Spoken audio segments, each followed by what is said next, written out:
বাংলার তিন বড় সুপারস্টার শাকিব খান, জিৎ এবং দেব। এই তিনজন সুপারস্টার হলো বাংলার হাইয়েস্ট পেইড অ্যাক্টর। এই ভিডিওতে তাদের মধ্যে কে সবচেয়ে বেশি পারিশ্রমিক পায় তা নিয়ে আলোচনা করব। প্রথমে আসি জিতের কাছে। জিৎ বাংলা চলচ্চিত্রের একজন জনপ্রিয় অভিনেতা। তিনি টলিউডের অন্যতম সফল ও জনপ্রিয় নায়ক হিসেবে পরিচিত। কয়েকটি প্রতিবেদনের পরিপ্রেক্ষিতে জানা যায় যে জিৎ প্রতি ছবিতে 1 থেকে 2 কোটি টাকা পারিশ্রমিক নেন। এখন আসি দেবের কাছে। দেব হল বাংলা চলচ্চিত্রের খুব পরিচিত একটি মুখ।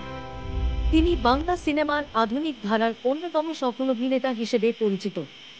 বিভিন্ন গণমাধ্যমের প্রতিবেদনের ভিত্তিতে জানা যায় যে দেব প্রতি ছবির জন্য 1 থেকে 1.5 কোটি টাকার পারিশ্রমিক নিয়ে থাকেন। পরিশেষে শাকিব খানের কাছে আসি। শাকিব খান বাংলাদেশের চলচ্চিত্র জগতের অন্যতম জনপ্রিয় ও সফল অভিনেতা। তিনি ঢালিউড ইন্ডাস্ট্রির শীর্ষস্থানীয় নায়ক হিসেবে পরিচিত এবং তাকে বাংলা চলচ্চিত্রের মেগাস্টারও বলা হয়। তার পারিশ্রমিক সময়ের সাথে সাথে উল্লেখযোগ্যভাবে বৃদ্ধি পেয়েছে।